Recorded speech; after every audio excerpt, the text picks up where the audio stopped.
इस चेहरे को गौर से देखिए। क्या इसे देखकर कोई भी कह सकता है कि ये लड़की बड़ी ही बेरहमी से किसी की जान भी ले सकती है? कम से कम इस मासूम चेहरे से तो कहीं से ये लड़की कातिल नहीं दिखती है। लेकिन एक कहावत है ना, डोंट जज a book by its cover. यहां भी मामला कुछ ऐसा ही है। वास्तव में ये एक बेरहम कातिल है। इसका नाम है वृषाली ठाकरे। तो आखिर वृषाली की पूरी कहानी क्या है? इसके माथे किसकी हत्या का इल्जाम है? हत्या का कारण क्या था और पुलिस ने इस हत्याकांड का पर्दाफाश कैसे किया? चलिए जानते हैं सब कुछ डिटेल से इस वीडियो में।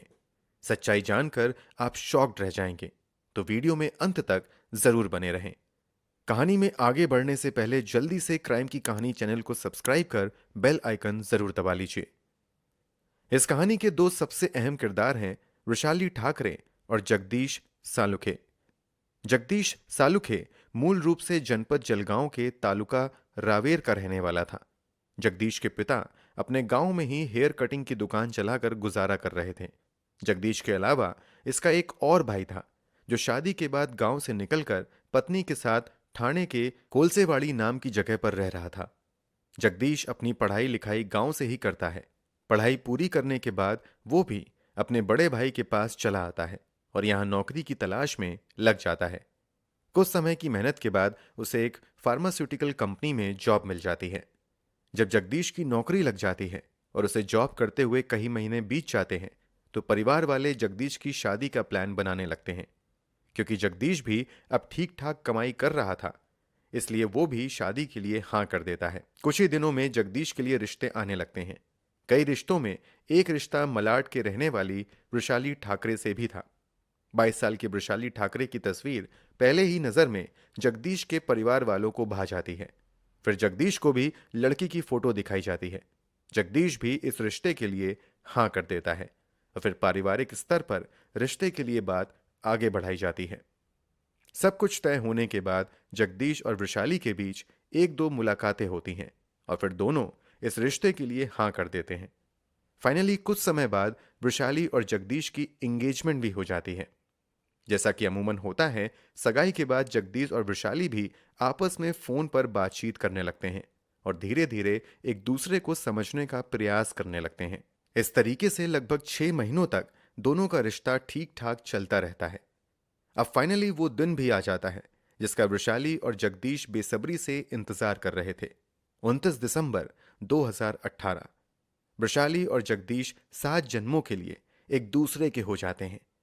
मगर क्या ये सच में 7 जन्मों का बंधन था?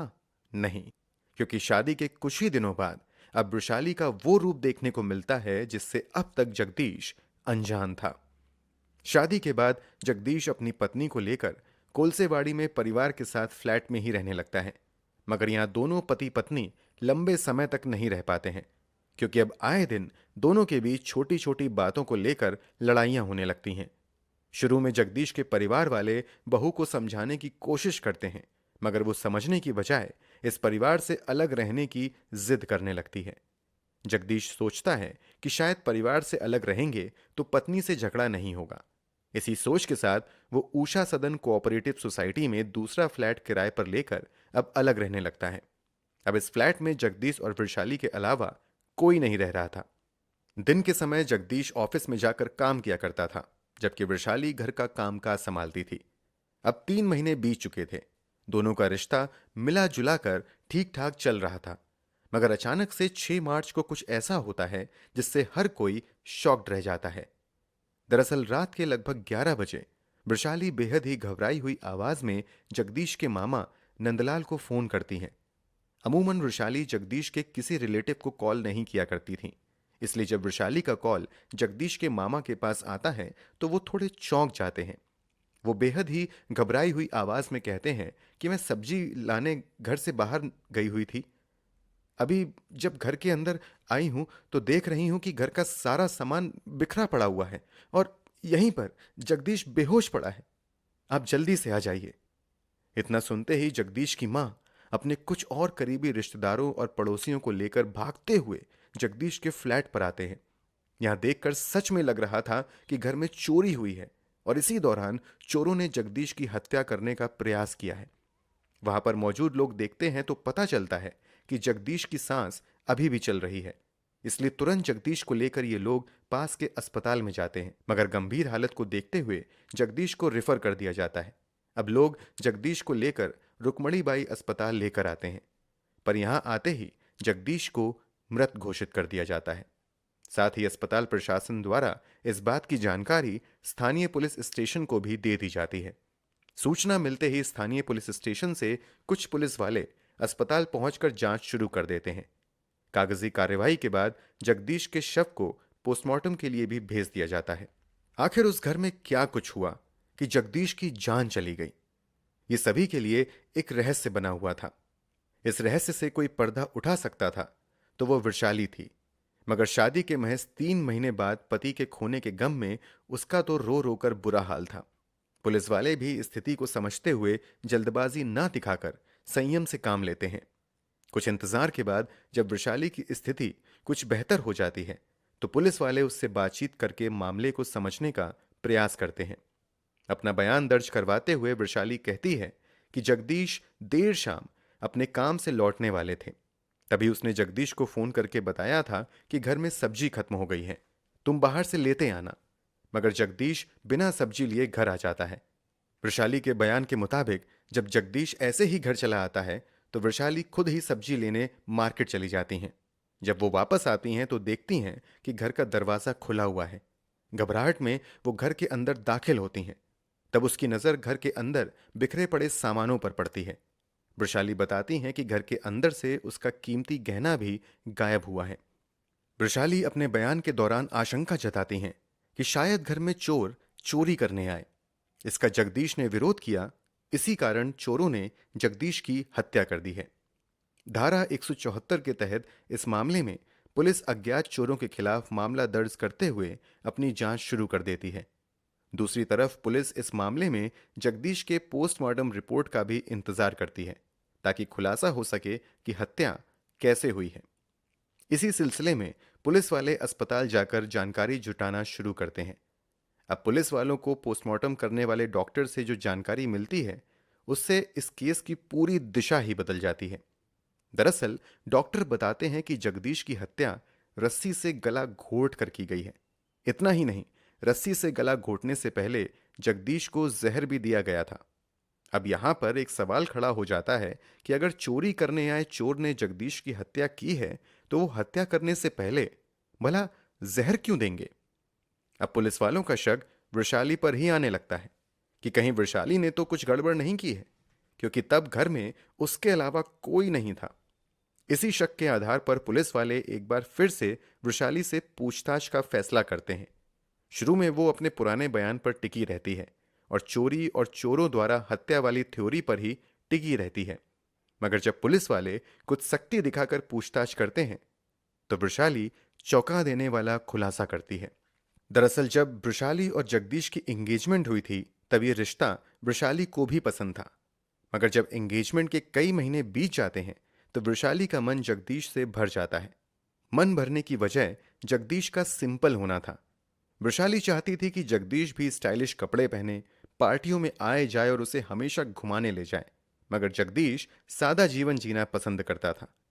जब वृषाली देखती है कि जगदीश का पहनावा और लाइफस्टाइल उसकी पसंद के अकॉर्डिंग नहीं हो रहा है तो वो शादी के लगभग 20 दिन पहले जगदीश से कहती है कि वो ये शादी नहीं करना चाहती है, क्योंकि वो अपना करियर बनाना चाहती है, फिर उसके बाद शादी करेगी। इस बात की जानकारी जगदीश अपने परिवार वालों को देता है। फिर जगदीश के परिवार वाले वृषाली के परिवार वालों से इस बारे में बात करते हैं।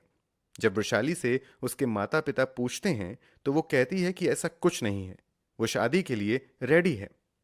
अब एक बार फिर से दोनों परिवारों में शादी की तैयारी होने लगती है। मगर शादी से 3 दिन पहले एक बार फिर वृषाली जगदीश से कहती है कि अब भी वो ये शादी नहीं करना चाहती है। अगर जबरदस्ती उसकी शादी हुई तो वो अपनी जान दे देगी। इस पर जगदीश एक बार फिर से परिवार वालों से बात करता है और वो भी इस शादी को रोकने के लिए तैयार हो जाता है। मगर फिर पारिवारिक स्तर पर बातचीत होती है। करीबी रिश्तेदारों द्वारा एक पंचायत भी बुलाई जाती है जिसमें एक बार फिर से शादी के लिए बात बन जाती है। मगर चूंकि वृषाली ने शादी के बाद जीवन समाप्त कर लेने की धमकी दी थी, इसलिए पंचायत के दौरान ही लिखित में तय किया जाता है कि अगर शादी के बाद वृषाली अगर अपना जीवन खुद ही समाप्त करती है तो उसकी जिम्मेदारी जगदीश या उसके परिवार वालों की नहीं होगी। इस तरह पारिवारिक स्तर पर समझौते के बाद ये शादी हो जाती है। पुलिस पूछताछ के दौरान वृषाली ये भी खुलासा करती है कि भले ही उसकी शादी उसकी मर्जी के खिलाफ हुई थी, मगर वो शादी के बाद भी जगदीश से छुटकारा पाने के प्लान में लगी रहती है। और इसी क्रम में एक दिन जब जगदीश काम से वापस आता है तो वो पहले उसके खाने में जहर मिला देती है। खाना खाने के कुछ देर बाद जगदीश की तबीयत खराब होने लगती है। कुछ ही देर बाद जगदीश बेहोश हो जाता है। जगदीश के बेहोश होने पर वृषाली पास में रखे एक मजबूत रस्सी से जगदीश का गला घोंट देती है और तब तक उसका गला घोंट के रखती है जब तक कि जगदीश की सांस नहीं थम जाती है। जब वृषाली को यकीन हो जाता है कि जगदीश मर गया है तो फिर वो पहले घर से कीमती ज्वेलरी गायब करती है, घर के सभी सामान को इधर उधर बिखेरती है ताकि लूटपाट जैसा माहौल बनाया जा सके, और फिर सब्जी लाने के बहाने घर से निकल जाती है। थोड़ी देर बाद घर के अंदर दाखिल होकर जगदीश के मामा को फोन करके अपनी बनी बनाई कहानी सुनाना शुरू करती है, मगर आखिरकार पुलिस के सामने उसकी सारी चालाकी फेल हो जाती है। पुलिस के सामने एक और खुलासा होता है कि यह पहली बार नहीं था जब वृषाली ने जगदीश को जहर दिया था, बल्कि शादी से बस 2 दिन पहले भी वृषाली ने जगदीश को जहर देने का प्रयास किया था। दरअसल वृषाली उस दिन बैचलर पार्टी के नाम पर अपने कुछ दोस्तों को दावत देती है। उस दावत में जगदीश को भी बुलाया जाता है। काम में बिजी होने के कारण जगदीश पार्टी में समय पर नहीं आ पाता है, इसलिए वो खाने में शामिल नहीं हो पाता है। इसी कारण जब जगदीश पार्टी से जाने लगता है तब वृषाली उसे टिफिन में खाना ले जाने के लिए देती है और कहती है कि इसे तुम घर पर जाकर खा लेना। जगदीश घर पहुंचकर जब टिफिन खोलता है तो उसमें से बहुत ही अजीब बदबू आती है, इसलिए वो खाना बाहर फेंक देता है। इस तरीके से शादी से पहले उसकी जान बच जाती है, मगर वो लंबे समय तक वृषाली की साजिशों से नहीं बच पाता है और शादी के 3 महीने बाद उसकी बेहद ही दुखद तरीके से मौत हो जाती है। हत्या का कारण केवल इतना था कि वृषाली को मॉडर्न टाइप के लड़के पसंद थे, जबकि जगदीश चमक धमक से दूर सिंपल जीवन जीने वाला लड़का था। इस पूरे खुलासे के बाद पुलिस वृषाली को गिरफ्तार करके जेल भेज देती है। वृषाली पर हत्या की धाराओं समेत कई और गंभीर धाराओं में मामला दर्ज किया जाता है। यह मामला अभी कोर्ट में चल रहा है। दोस्तों, वैसे तो इस मामले में सुनवाई पूरी होने के बाद अदालत उचित फैसला सुनाएगी, लेकिन आपके अनुसार वृषाली को क्या सजा मिलनी चाहिए? कमेंट बॉक्स में जरूर बताएं। अगर आपको हमारी मेहनत पसंद आई हो तो इस वीडियो को लाइक करते हुए शेयर भी करें। अगर आपने अब तक क्राइम की कहानी चैनल को सब्सक्राइब नहीं किया है तो जल्दी से चैनल को सब्सक्राइब कर बेल आइकन भी दबा लें। क्राइम की दुनिया से जुड़ी ऐसी ही कहानियों के लिए हमारे साथ लगातार जुड़े रहें। धन्यवाद।